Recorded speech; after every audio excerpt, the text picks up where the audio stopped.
Hello and welcome to Constituency Report. I'm Tracy Palazzari, joined here in the studio today by Colin Hansen, MLA for Vancouver-Quilchena. Welcome. How are you? Thank you, Tracy. I'm great. Great. Great to have you back here. And your role has changed slightly since you were on the program last. Of course, you've held a number of cabinet portfolios in the past and now focused very heavily on your constituency work. Does that bring about exciting challenges and opportunities for you? Actually, it's great, and Yeah. I've had lots of people ask me, how am I doing, and not being in cabinet now, and I am thoroughly enjoying it. There's no question that the life of a cabinet minister is very stressful, and particularly, when I think back in the 10 years I was in cabinet, we had 3.5 years as Minister of Health, and then the years as Minister of Finance were, I think, some of the most difficult and challenging times for any Minister of Finance anywhere in the Western world. But now it's actually, I have less stress, which I'm thoroughly enjoying, and time to be proactive on things, and it's time to spend more time on some of the constituency issues that in the past I would have had to have left to my constituency assistant to do. But now I can dig into some of those things. Yeah, what are some of those priorities you have for your Well, I've got lots of, in terms of the constituency, you have the regular issues that come to the office that, just helping to solve people's problems on a day-to-day basis. Right. And those are things that the constituency assistant in my riding had to take on himself. Now I can get more directly involved in some of those things.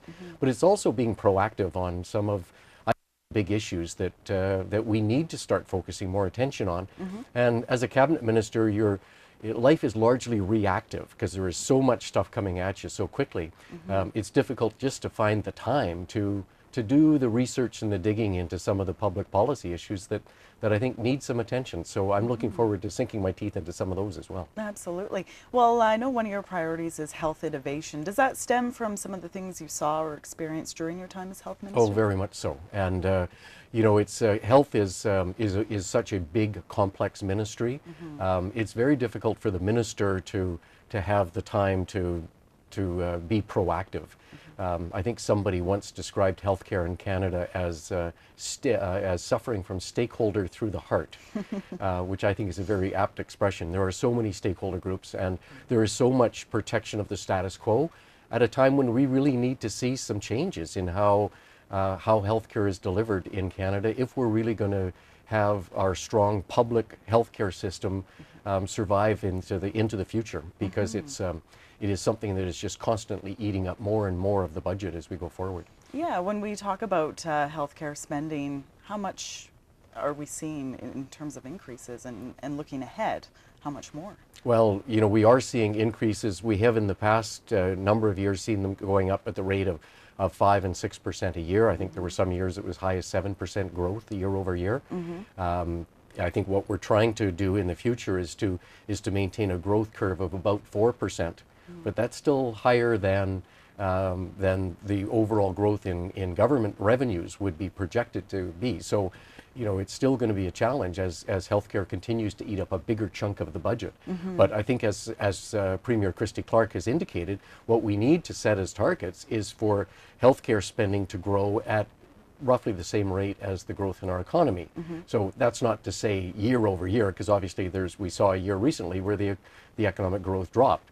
But I think over the medium term, that's a goal that I think is something that we have to strive to achieve. Otherwise, healthcare is just going to consume all of the government revenues, and it's going to be at the expense of other things that are important, like public safety and new infrastructure and education services, that we get crowded out if healthcare continued to grow at the rate that it's grown over the last number of years.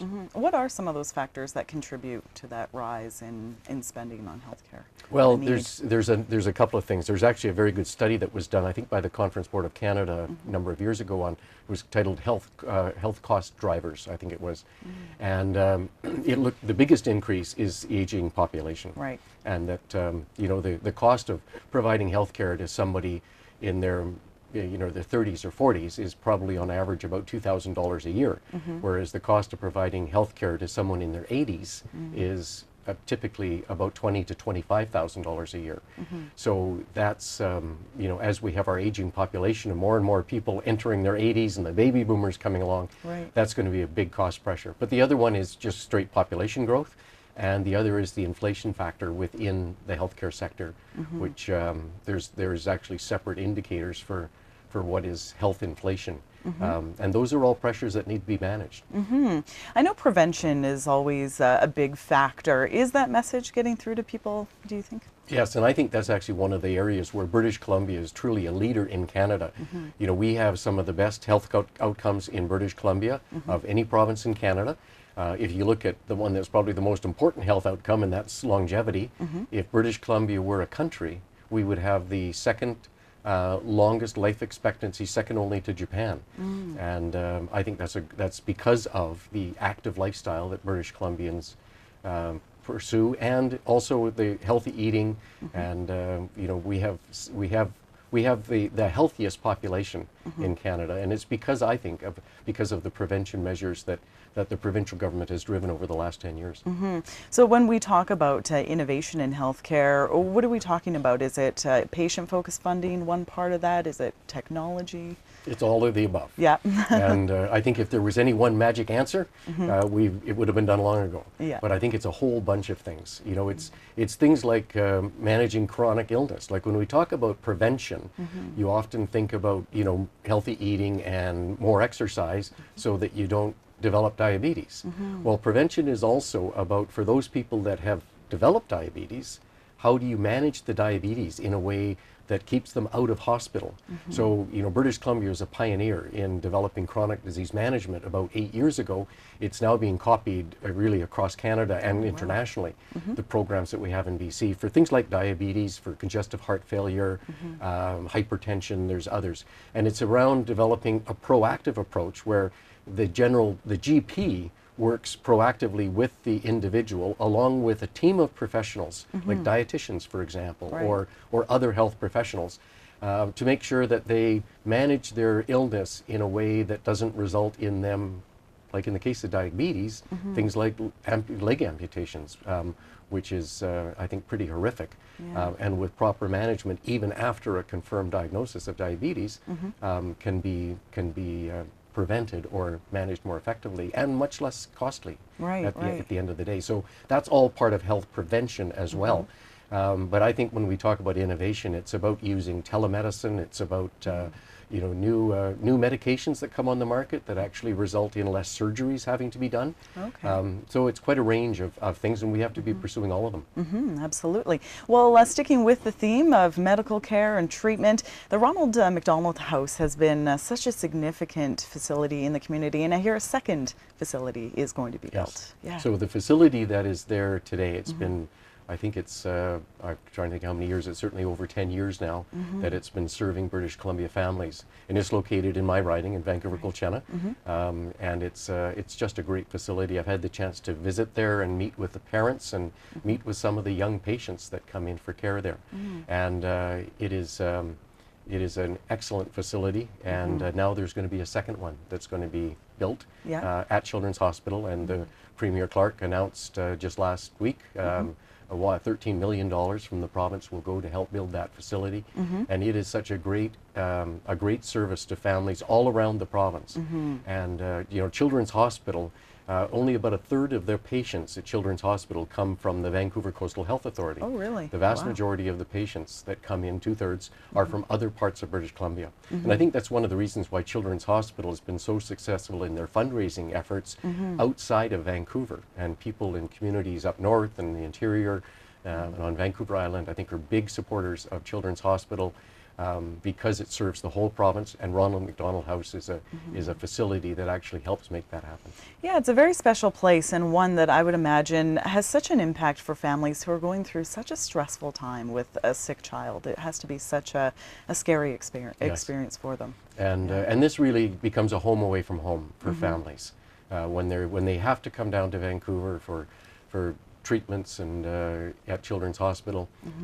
You know, these kids are going through very difficult times. The fact that they're being referred to the tertiary Children's Hospital in the province and not being treated at their local regional hospital means that they've got big issues to deal with, and that is incredibly stressful on families. And of course, Premier Christy Clark is putting a big focus on families, and I think this is a classic example as to how we can actually make things easier for families in all parts of the province. Absolutely, because they're getting that wonderful care. You know, Vancouver has such a great reputation. They're doing pretty innovative medical procedures, but also providing that environment that eases that stress a little bit, so mom and dad can stay with their child getting care, or the siblings can come. Yes, and it's very important. Yeah, absolutely. Well, we're going to take a short break here on Constituency Report. We'll be back to talk about housing issues with MLA Colin Hansen right after this.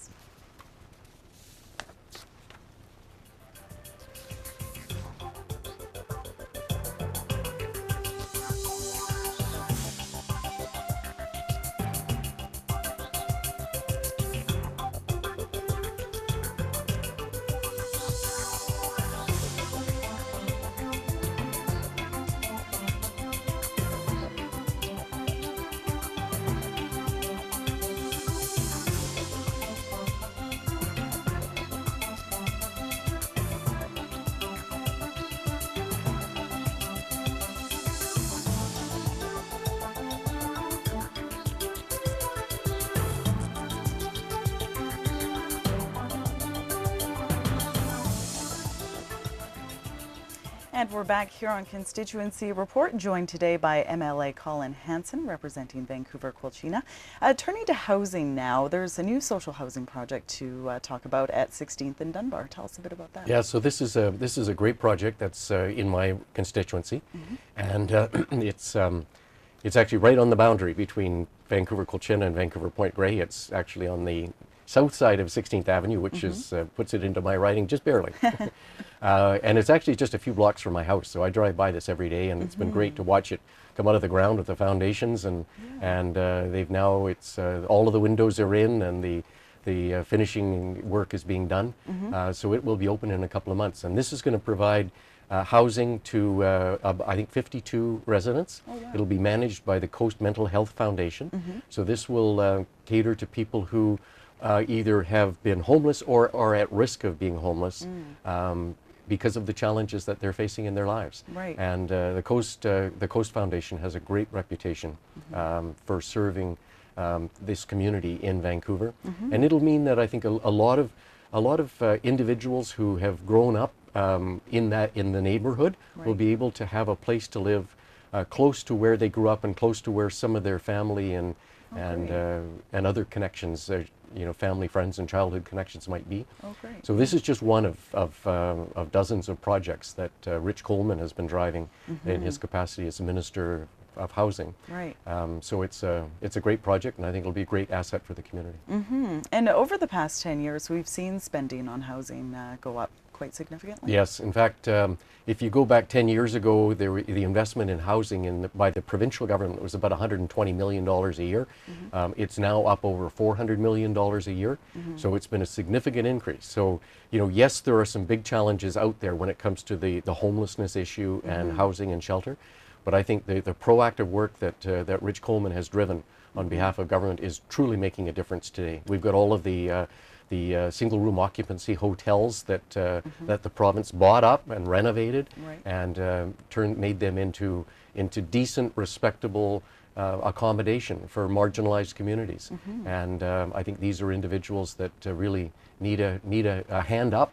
This is a great way to provide the stability in their life that will help them get their lives back in order. And you touched on that Families First agenda that Premier Christy Clark has put forward. And I know we have a rent subsidy program that's quite significant for BC families, isn't it? Yeah, so there's a lot of, like some people in the housing advocacy community say that, you know, if it's not social housing, that's the be-all and end-all, and it should be all of the resources should go into this purpose-built social housing. What the approach that we've taken as a government says, yes, we need that, and there's much of that being built, and the example at 16th and Dunbar is one of those. Right. But in addition to that, we've put in a rent subsidy program that says to families, if they're having difficulty paying the rent because of low income, they can apply for a subsidy program that allows them to stay in their existing rental accommodation, as opposed to forcing them out on the street because they can't afford the rent, and then forcing them to find social housing at some other facility, which would mean uprooting children and families. And I think the rent subsidy program really allows for the stability, and quite frankly, it allows them to stay in neighborhoods that they're familiar with. The kids can stay with the friendships that they have in that neighborhood.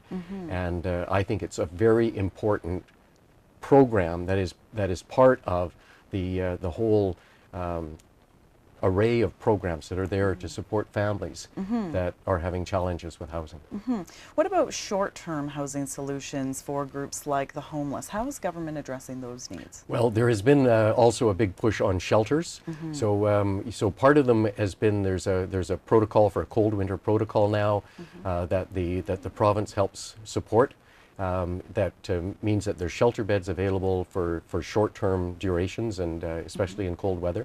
But we also funded, again through Rich Coleman's ministry, funded shelter beds in Vancouver through the winter months, even in addition to the cold weather program that would click in at certain times. Right. And that was really meant to, we kept those beds open, those shelter beds open, until some of the new social housing programs came on stream. Right. And there was one, for example, just last weekend, I forgot the name of it. I think it's the New Horizon project, but yeah. I may not have that right. But it's a project that was, because it was put in place for a specific time period, it was going to close. What Rich Coleman found the funding to keep it open for another 2 months until some of these longer term permanent social housing projects are open and available. So it's meant to be a bridge to more permanent housing. Great. Turning to the economy, the harmonized sales tax, of course, we're going to a referendum on that fairly shortly. Why was a mail-in ballot the way to go on that one? Well, I think, first of all, I think the mail-in ballot's a lot less expensive. I think the difference is it's between like $5 million for the mail-in ballot versus $25 million for the full election day process with polling stations and returning officers and all of that. Right. So this is a much more cost-effective way of doing it. And I think it's also one that makes it easier for people to participate in. You know, when you actually arrive with the ballot that comes to your door, then you can study the question at your leisure, and you can fill in the ballots and put it in the sealed envelopes, which go inside the other sealed envelopes. It's one of the things I think people have to read the instructions carefully so they don't disenfranchise themselves with it. And then the ballots will get counted in an orderly way. So, you know, I think this means, like, for a lot of seniors that have difficulty getting out to a polling station, or for families that are just busy, it's amazing how many people on a voting day forget to vote. They wake up the next morning realizing, oh yeah, that was yesterday. And so this way, they don't have that kind of pressure, and they can take their time to participate. So I think actually in the future, I think that governments are going to have to look at new and innovative ways of allowing people to participate in a democratic process. Right. And I think the mail-in ballot is one of those opportunities. And I know telephone town halls have been one way that government is communicating with the public about the HST, and they've been pretty successful so far, haven't they? Yeah, I was actually amazed. Yeah, when I know. Just at the end of April, Kevin Falcon and Blair Lekstrom did a telephone town hall meeting on the same night. Kevin did the telephone town hall for the Surrey area, and that's where basically a phone message goes out to people, and they can decide to tune in, and they can push a button on their phone and queue up to ask a question. They can listen to all the questions that are being asked.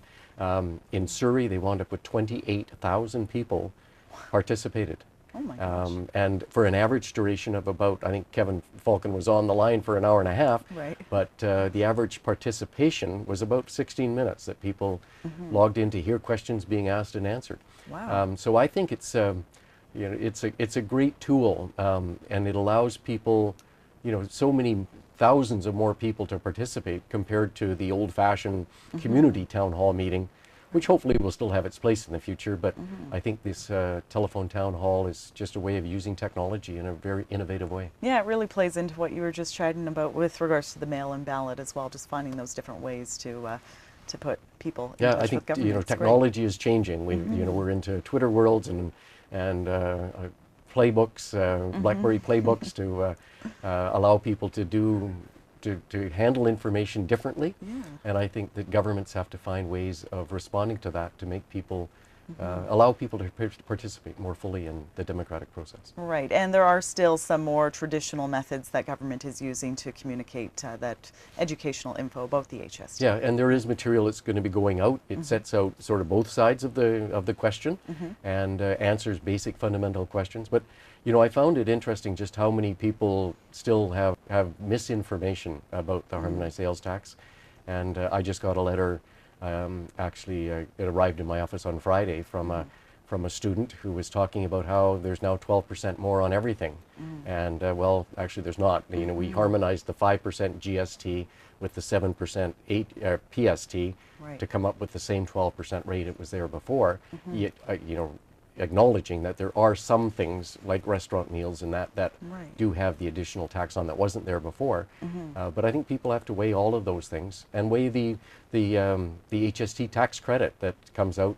For the vast majority of people, they get it in the form of a check in the mail every 3 months for low-income families and individuals. Some get it by direct deposit, but that increased tax credit will not be there if people decide in their wisdom to vote against the harmonized sales tax. Well, it's funny you mentioned that letter because that's one of the things I wanted to ask you. You've probably received the most feedback about the HST. Do you get a sense that attitudes have changed from when it was introduced till now? People are starting to accept it a bit I think more. there's still a lot of people that are just mad as hell. And a lot of it is still anger about the perception of how we brought it in. There are people that believe that we were planning it before the election. We were not. There are people that believe that we promised in the election that there would be no HST. There was no such promise ever made. But that's part of the urban myth that's out there, and it drives, I think, even today, a lot of the anger that's there. But I think that, you know, the more time that passes, the more people that sort of learn about the harmonized sales tax. I'm surprised how many small business owners initially didn't understand that it was a benefit for their companies. And now that they sit down and work with their accountants when they're doing their year-end numbers, they realize, oh yeah, they're actually better off because of the harmonized sales tax compared to what it was costing before. Continuing our discussion of the economy, China has been a real bright spot, and a lot of the focus lately has been on China. Why is that? Well, I think the Chinese economy has just been growing at typically at double-digit rates over the last number of years. And this is a great opportunity for British Columbia. You know, we've got the marketing program that we first started to drive to sell wood, British Columbia lumber, into China. That was started in 2003. And it took time. You know, it takes time to build up relationships, and things don't happen overnight in most of the Asia-Pacific economies. And it was really by about 2007 that we started to see the tremendous uptick in the sale of British Columbia lumber, not logs, lumber. To the point that I think just in this last month, Pat Bell was reporting that our lumber exports into China surpassed our lumber exports into the United States. So that is a tremendous growth. It's been increasing exponentially over the last number of years. So, you know, around the province, we're seeing sawmills that are being reopening. We got small town communities that have sawmills that are now putting on extra shifts. That means men and women are working. That means that families are getting more support in those communities because of those export markets that we have built up over the last number of years. And if I can segue just back to the harmonized sales tax, the price of lumber in our export markets is $7 a thousand board feet cheaper today because of the harmonized sales tax. Really? That's how big a difference it makes. And you know, we have to be competitive with the other lumber exporters around the world. Scandinavian countries, for example, are big lumber exporters into China. We're competing with them. They have a value-added tax, which means no embedded tax in their export price. We now have a value-added tax, which means that we can compete and we can create those jobs here in British Columbia in a way that we couldn't do before. And support families, again, as you mentioned, who are also being supported by a boost to the minimum wage. We have just a couple minutes here, but how much benefit and how significant is that going to be? Well, I think this was a very important announcement by Premier Christy Clark. Shortly after she became Premier, she brought it to caucus, which is, you know, she wanted to make sure it was a caucus decision. And it was endorsed, obviously. And I think that this is one that I think everyone knew it was coming because it's been a while since the last increase. But I think she's also announced that it's going to be phased in. The first one happened on May 1st to $8.75, and the other increases will happen in a timely way to give employers a chance to adjust and adapt to the fact that the minimum wage is increasing over time. Yeah, and that was something that there was some appetite for by those workers out in the public, and it's going to be a real significant boost for them as they work, especially full-time workers, obviously. Yeah. And there was a very small percentage of workers on minimum wage, 2.6% of the labor force, but it's still very important, obviously, to them. Yeah, a little extra always goes a long way. That's fantastic. Thanks so much for joining us today, MLA Colin Hansen. He represents the riding of Vancouver, Quilchena, and of course, summer almost upon us. A wonderful weekend of weather, and you're an outdoorsy guy. You like to get out there? I do. Running? Looking forward to it. I heard you're I'm an avid runner, and I keep that up. Yeah. What's the furthest you've run? Did you do the sun run this year? Yes. Yeah. Well, actually, I did 2 marathons a number of years ago, but wow. These days it's mostly my regular 10K runs. I try to run 25 to 30 kilometers a week. A week? Yeah, and that was true even when I was holding down 3 portfolios in cabinet. Oh my gosh, that's very impressive. Well, that really speaks to the active, healthy living sort of attitude of Vancouverites. Great to have you here today, Colin. If you'd like more information about some of the topics we've discussed today, you can check out Colin Hansen's website. It is www.colinhansenmla.bc.ca. That's going to do it for Constituency Report for this week. Please join us next time.